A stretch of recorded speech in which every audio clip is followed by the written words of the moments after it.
పేద ప్రజల పొట్టకొట్టే కొత్త ఉపాధి హామీ పథకం సవరించాలని బాపట్ల జిల్లా సిపిఐ జిల్లా కార్యదర్శి తన్నీరు సింగరకొండ అన్నారు.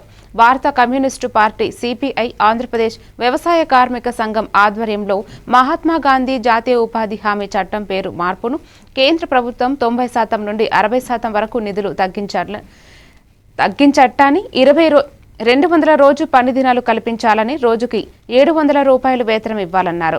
రాష్ట్ర వ్యాప్తంగా అన్ని ఏపీఓ కార్యాలయ వద్ద జరిగే నిరసన కార్యక్రమంలో భాగంగా బాపట్ల ఏపీఓ కార్యాలయం వద్ద సోమవారం నిరసన కార్యక్రమం నిర్వహించారు.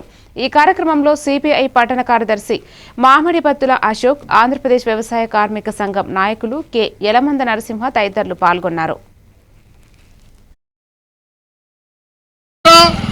అదేవిధంగా 40% రాష్ట్రాన్ని పెట్టుకోమని చెప్పి చెప్తా ఉన్నారు.